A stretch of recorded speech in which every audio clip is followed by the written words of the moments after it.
YouTube, this is Vacuum Addict today, and today we're just going to do the conclusion of Vintage Week. But before we start doing the conclusion, we're going to show something quite rare actually. This is the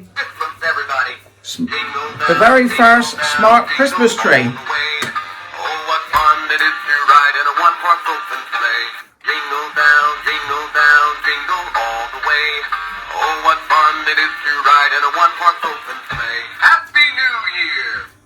Yes, this is quite a rare model indeed, because back in the mid-90s, I think it was the Gemmy Corporation invented the Douglas fir. This is the knockoff Douglas fir. Now, what generally sounds like this.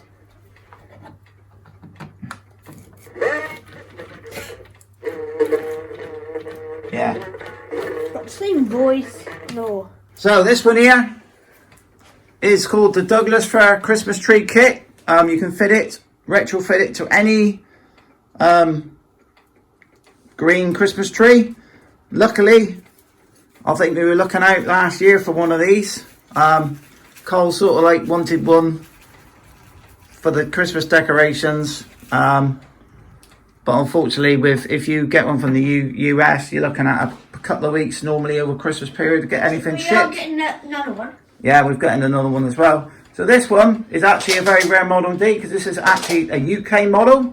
It actually does come with a UK plug. It also comes with the tape. Douglas fir tape. You can also, so this is, to me, the very first smart Christmas tree. The eyes ain't working on this one. They do light up. Yeah, can't see it. So turn it off then, mate. Alright, keep it going. This is what Billy Anderson. Merry Christmas, everybody. You better watch out, you better not cry, you better not pout, I'm telling you why. Santa Claus is coming now. You better watch out, you better not cry, you better not pout, I'm telling you why. Santa Claus is coming now. Happy New Year! As you all know that, you know, I'm a bit mad on Christmas. I've been doing it for 20 years, and I have actually a UK Douglas fir Christmas tree kit. I think I won this one Christmas Day last year actually, so it's been actually in the attic for like, you know, 11 months. We've had a couple of trials with it. I think when it arrived, we put it on the tree to make sure it fits. But yeah, very rare model indeed. It wasn't too bad really for what it was. They say if you want to ship one from the US, you're looking at import charges. Then you got to get adapters and stuff. But yeah, very rare model indeed. We've also got a little skirt for the tree this year for the 360i, because the 360i used to try and climb up at the thing. So it just tidies everything up. Lights and flashes. Yeah, so we've also got the outdoor decorations outside. That's the reason why we didn't do the Vintage Week yesterday, really, because I was busy just getting the finishing touches. There's a couple of little knickknacks I need to straighten out. So this one also comes with quite an interesting box of tricks. You can also have an aux circuit, so you can plug it into your Alexa. So you can plug it into a microphone. You can do anything you like with it. You can plug it into your Alexa. You can plug it into your smart speakers as well. Yeah, so you could technically, when you ask your smart speaker something, it'll lip sync on the tree as well. But it's a bit cracked. Is it? That's a scratch, Got man. no crack. So a scratch. Yeah, but this one came out in 1995, 1996. So this one's 25 years old. You're talking about, and it's still working. So it's good model. So yeah. So let's get the video. So what we'll do today? This machine, I've used this one for a week, and like you say, is this a vintage machine or not? Well, it's a 21st century vintage machine, because it does tick all the boxes. It does remind me of, you know, the boxed Hoover Junior turbo powers and things like that. Even like a little bit of the Starlight, you know, the convertible. So it does remind us of it. How did it do for the week? Well, pretty good really, like I always say, but no, we did have a couple of issues with it, because this machine is designed for a fully carpeted house.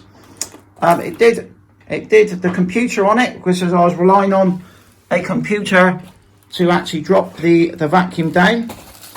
Yeah, I was relying on a computer to drop it down, and unfortunately on a couple of incidents, and we've had this also on the X4, when it went from, say, a hard floor to a shag pile setting.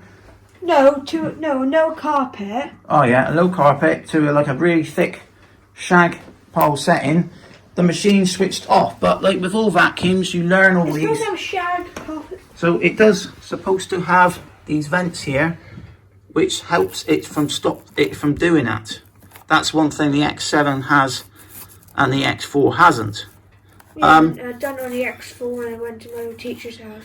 So it did it once with me, but it's not a gripe, because when I used the sharks, for instance, I found the sharks used to nibble the end of the rugs, going from hard floors to, so it's just sort of a learning curve, and your Dysons as well. So a couple of features I liked about this one, but really as well, I couldn't see how well the actual vacuum was cleaning up, obviously, because there's no way of looking into the dirt bin.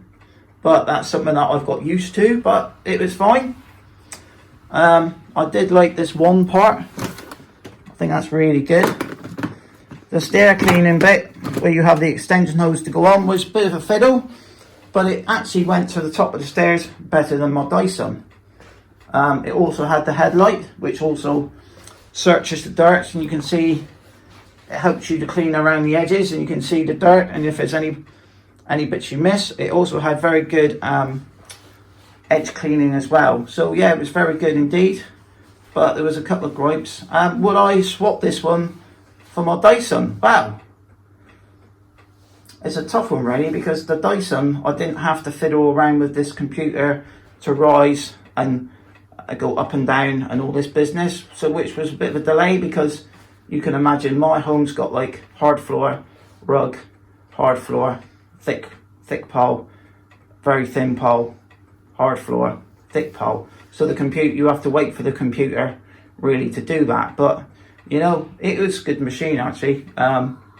This one, like I say, I think currently is about the same price as of the Dyson Ball Animal 2, innit? Yeah. But you know, it's down to your preference. I mean, I know that Isaac likes these vacuums. I think when he did his vacuums for 12 months, 12 vacuums in 12 months, the Sebo was the winner. Like I said, I found, like for me personally, it was very good.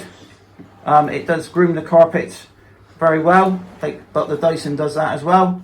But it's not a comparison, but like I said, enjoyed using it. It was a learning curve. It was nice to use a modern 21st century vintage machine, because I'm calling it a vintage machine. So what we're going to do now, we're just going to give this one a quick run around the carpet, because it is first thing in the morning. I didn't vacuum much yesterday, so it is picking everything off the floor.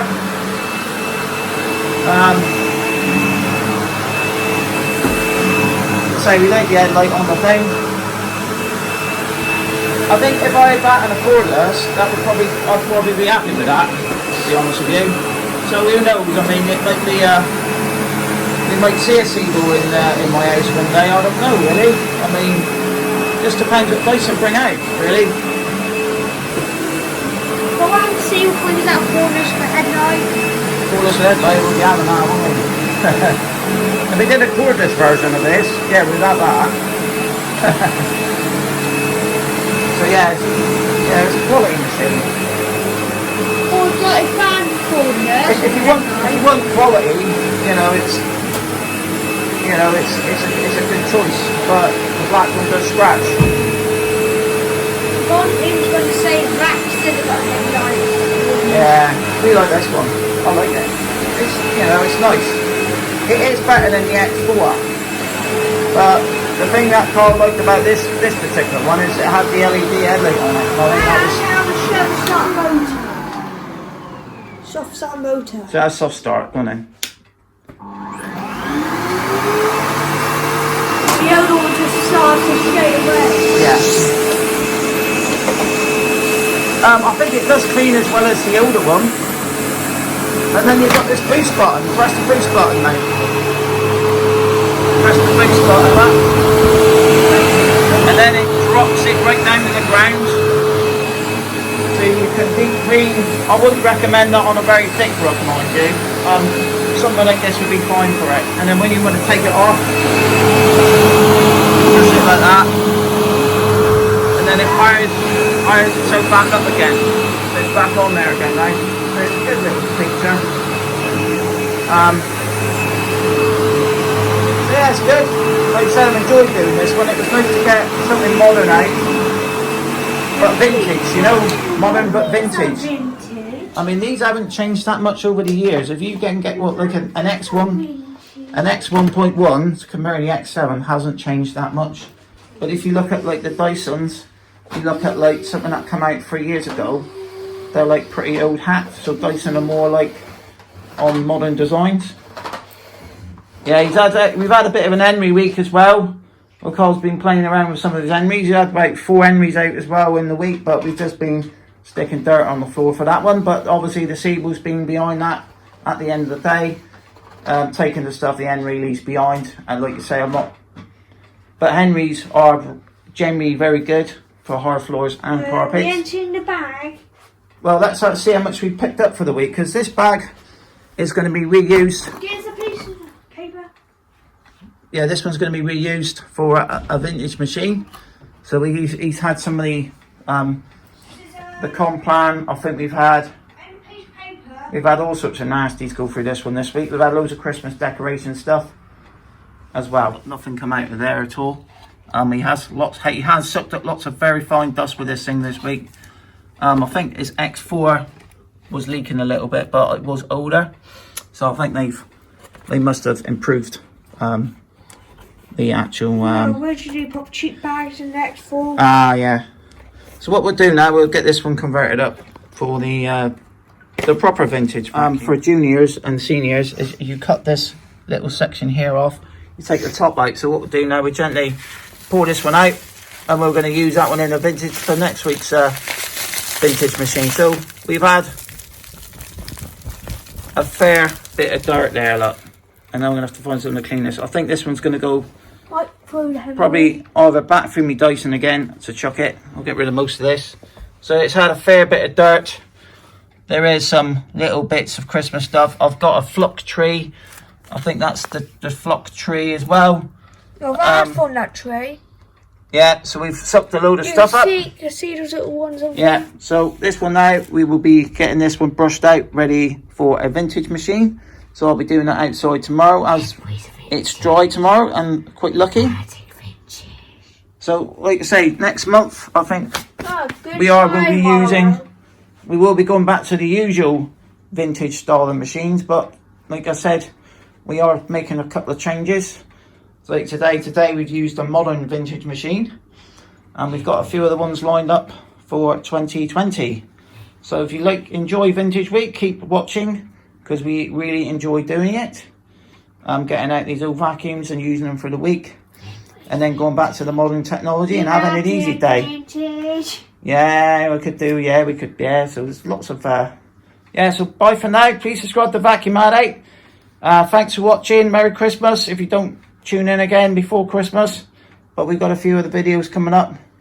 Merry Christmas, Merry Christmas. Yeah, so it is the 1st of December today. We did enjoy Ibasiak's Advent series like he always does. I think he was up about 6 o'clock in the morning watching it.